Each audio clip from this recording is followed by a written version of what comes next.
Welcome viewers. आज के topic में हम जानेंगे if statement with and operator.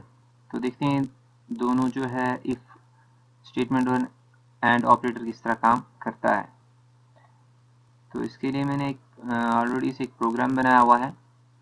तो यहाँ पर मैंने इफ विद एंड जो है सब रूटीन एक है माइक्रो एक बनाया हुआ है, उसका नाम मैंने रखा है इफ विद एंड। तो यहाँ पे एक एक्स्ट्रा ये डिम लार्ज इसकी जरूरत नहीं पड़ेगी, ठीक है।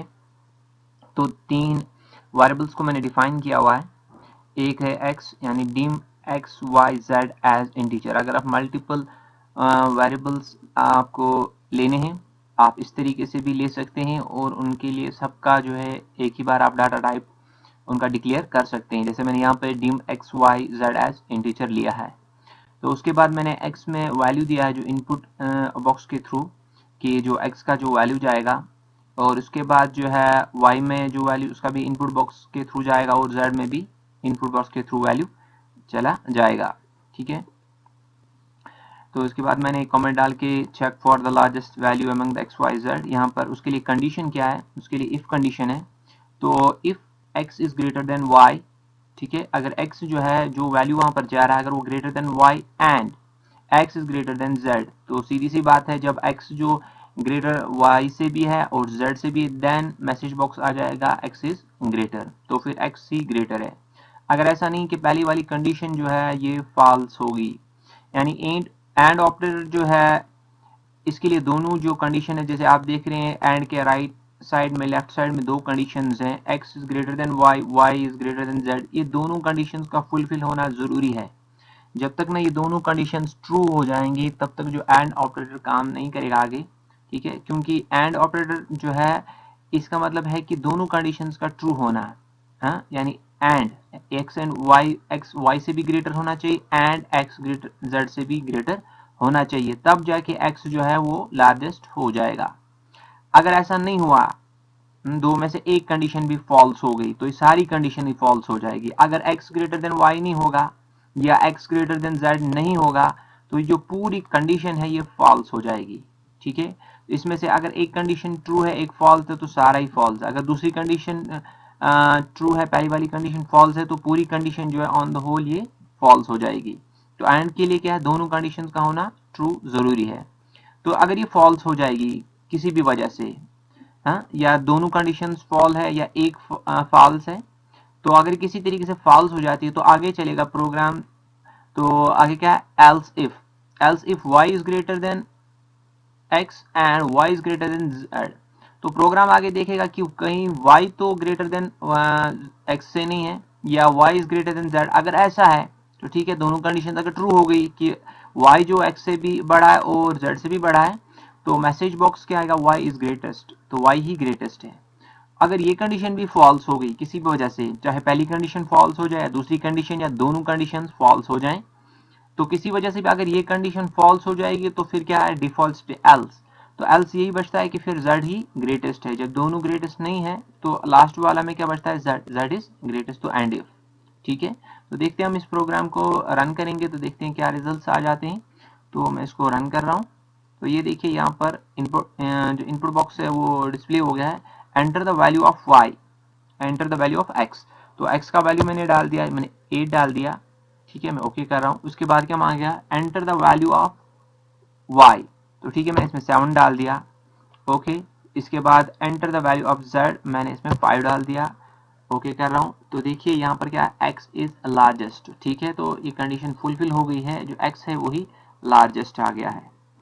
इसी तरीके से अगर आपने क्या करना है कि अभी ये तो इनपुट बॉक्स के थ्रू यहाँ पर है, अगर आप एक्सेल शीट के साथ इंटरेक्ट कर रहे हैं और वहां से आप वैल्यूज लेना चाहते हैं, तो जैसे कि यहाँ पर वैल्यूज को बना दिया गया है। जैसे देखिए मैंने यहाँ पर वेरिएबल लिया है, ऊपर हेडिंग और वैल्यू लिया है। जैसे वेरिएबल x है, y है, z है, ठीक है, उनके मैंने वैल्यूज यहाँ पर दे दिए हैं, ठीक है, 9 8 7 है, ठीक है। तो यहाँ पर मैंने वैल्यूज दिए हैं, तो यहाँ से हम वैल्यूज ले लेंगे, ठीक है। तो यहाँ पर हम वैल्यूज वही वाला जो मैंने वेरिएबल्स डिक्लेयर किए हैं, अलबत्ता यहाँ पर जो x इज इक्वल, तो यहाँ पर मैंने जो वैल्यूज लिए वो एक्सेल शीट से लिए हैं। तो उसके लिए क्या करना है, x इज इक्वल लिखा है रेंज b1 डॉट वैल्यू, तो वो असाइन हो जाएगा x में, यानी रेंज B1 जो है उसका जो वैल्यू है, ठीक है, उसका जो वैल्यू है, ठीक है, तो वो x को असाइन हो जाएगा। इसी तरीके से रेंज B2 है, उसमें जो वैल्यू है वो y को असाइन हो जाएगा। इसी तरह रेंज B3 है डॉट वैल्यू, तो उसमें जो वैल्यू है असाइन किसको हो जाएंगे, z जो वेरिएबल है उसको असाइन हो जाएंगे, ठीक है। तो इस वक्त हमारा जो शीट है, एक्टिव शीट जो है, ठीक है, तो 1 है, इसमें जो वैल्यूज मैंने दिए हैं, ठीक है, तो ये मैंने इस तरीके से दे दिया। तो बाकी जो कंडीशंस है बाकी वो फुलफिल वैसे ही हो रही हैं। तो इस प्रोग्राम को हम रन करते हैं। इसका मैंने जो माइक्रो का इसका नाम रखा है इफ एंड रखा है, पहले वाले का इफ विद एंड रखा था, इसका मैंने इफ एंड, ये भी एंड ऑपरेटर के ही थ्रू रन हो रहा है, ठीक है। तो इसको मैं रन कर लेता हूं। तो देखिए यहाँ पर क्या है, x इज लार्जेस्ट, क्योंकि यहाँ पर आप देखिए x का वैल्यू जो है वो बड़ा है, इससे छोटा y है, उससे छोटा z है, ठीक है। तो इसी तरीके से अगर मैं यहाँ पर चेंज कर दूंगा, ठीक है, तो यहाँ पर हम क्या करेंगे, 9 करेंगे, यहाँ पर 8 रखते हैं और यहाँ पर हम 7 रख देते हैं, ठीक है। तो दोबारा से इस प्रोग्राम पे जाएंगे और इसको रन कर लेते हैं। तो मैं इसको रन करता हूँ, तो देखिए यहाँ पर वैल्यूज जो है चेंज हो गए थे।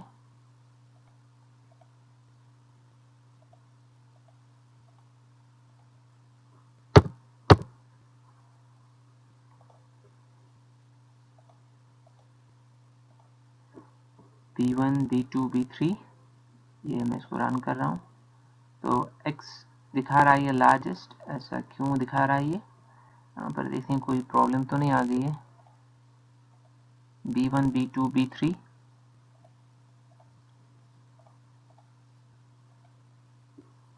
B1, B1, एक्चुअली ये यहाँ पर B2 है, ये B2, B3, B4, हाँ हमारा जो यहाँ पे थोड़ी B2 है एक्चुअली, B2, ये B3 और ये B4, तो ठीक है, ये वैल्यूज़ हैं। इसके बाद इसको रन कर लेते हैं। तो ये देखिए z इज़ लार्जेस्ट, ठीक है। तो इस तरीके से जो है इसने दिखाया कि z अब लार्जेस्ट है, क्योंकि वैल्यूज़ यहाँ पर इसने ले लिए थे, क्योंकि यहाँ पर जो है रेंज है थोड़ी बहुत गलत हो गई थी, तो ठीक है, हमने ये करेक्ट कर लिया। तो B2, B3 एंड B4, तो यहाँ से जो एक्चुअली कहने का मतलब ये है, जो यहाँ से हमने वेरिएबल्स के जो वैल्यू लिए हैं वो एक्सेल शीट से ले लिए हैं। तो ये हमारा था कि आप किस तरीके से जो एंड ऑपरेटर को इफ स्टेटमेंट के साथ यूज कर सकते हैं। तो ठीक है व्यूअर्स, तो ये हमने जाना। इससे पहले भी आपने इफ स्टेटमेंट को देखा और फिर एल्स इफ को देखा, तो ठीक है। तो इसके बारे में हमारे पास ये दो असाइनमेंट्स आपके लिए हैं, इसके लिए कि आप जो दो असाइनमेंट रखिए, तो आप इसको ट्राई कीजिए, क्योंकि आप इससे पहले ही इफ जो है स्टेटमेंट कर चुके हैं, फिर एल्स इफ भी कर और मल्टीपल एल्स इफ के स्टेटमेंट भी कर चुके। आज आप इफ एंड भी ने आपने सीखा कि आप एंड ऑपरेटर किस तरह इस्तेमाल कर सकते हैं। तो पहला वाला जो क्वेश्चन है, पहला वाला program, write and test a VBA program to calculate the wages, ठीक है। तो यहाँ पर प्रॉब्लम असाइनमेंट क्या है, तो normal rate of payment of wages in the workshop is ₹X per hour, ठीक है। तो X पर आवर जो है नॉर्मल रेट है वेजेस की। उसके बाद the normal rate of wages are applicable only up to maximum of 40 working hours per week, ठीक है। तो यहाँ पर जो एप्लीकेबल है वो क्या है, नॉर्मल रेट ऑफ वेजेस जो एप्लीकेबल है ओनली अप टू मैक्सिमम जो है वो 40 है वर्किंग आवर्स पर वीक। तो पर वीक में कितने वर्किंग आवर्स है, 40 है, तो उसके लिए क्या है, ये एप्लीकेबल है। तो for any extra hour of work or time payment is at the rate of 1.5 times the normal rate of payment। तो अगर कोई एक्स्ट्रा काम करता है, ठीक है, उसके वेजेस जो है तो एक्स्ट्रा में 1.5 times the normal of payment उसको मिल जाएगी। तो 1.5 टाइम्स जो है, तो वो देखना है कि 1.5 जो है वो कितना बन जाता है नॉर्मल का, ठीक है। तो उसमें जितने आवर्स वो काम करेगा उतने आवर्स के उसके जो वेज वो एक्स्ट्रा मिल जाएंगे। तो आपको करना क्या है, आपको पहले क्या करना, write a VBA program using if statement for situation mention. तो आपको यहाँ से ये हिंट है कि आपने क्या करना है, आपको इफ स्टेटमेंट यूज करना है।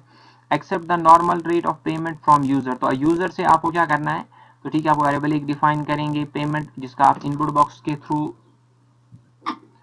तो accept the normal rate of wage from the user, the normal rate of wages वो भी आप यूजर से ले लेंगे। Execute the program and verify the result. तो दूसरा असाइनमेंट जो है, write and test a VBA program to calculate the income tax of an individual. तो यहाँ पर क्या है, income tax is to be calculated for the taxable income for the financial year. तो दूसरा पॉइंट क्या है, income tax slab and rate of income tax for a particular financial year are as below. तो यहाँ पर ये दिया गया है। तो taxable income and rate of income tax क्या है, अप टू 2.5 लाख नील है, up to 2.5 lakh and up to 5 lakh, ठीक है, 2.5 एंड यहाँ पर 5 लाख। तो ये दो कंडीशन है, ठीक है, यानी above than 2.5 lakh and less than 5 lakh. तो एंड ऑपरेटर का इस्तेमाल आप कर सकते हैं यहाँ पे। तो 10% ऑफ टैक्सेबल इनकम, ठीक है। तो इसी तरीके 5 से लेकर 10 तक जो है 20% है, एंड अबो देन 10 है वो 30% ऑफ टैक्सेबल है। तो आपको करना क्या है, write a VBA program using if then else statement for situation mention. तो आप देखिए जो सिचुएशन यहाँ पर दी गई है, इसके लिए आपको कौन सा वाला प्रोग्राम इस्तेमाल करना है, इफ देन एल्स का, इन स्टेटमेंट्स का आपको इस्तेमाल करना है। Accept the taxable income from user, तो यूजर से आपको टैक्सेबल इनकम लेनी है, ठीक है। Execute the program and verify, तो फिर आपको वेरीफाई कर सकते हैं कि आउटपुट आपका क्या आएगा। इसी प्रोग्राम को आप जो है सिलेक्ट केस थ्रू के भी कर सकते हैं और वहां पर भी आप वेरीफाई रिजल्ट कर सकते हैं। तो व्यूअर्स आज के लिए इतना ही। तो आपने देखा ये हम इफ एंड स्टेटमेंट को आपके लिए दो असाइनमेंट्स भी दिए गए हैं। तो हमारी जो चैनल है गेट नॉलेज ऑनलाइन, इसको आप सब्सक्राइब कीजिए और बेल आइकन को क्लिक कीजिए ताकि आने वाली वीडियोस की नोटिफिकेशन आपको मिलती रहे। और आज का वीडियो अगर आपको पसंद आया हो तो इसको लाइक एंड शेयर कीजिए। Thanks for watching.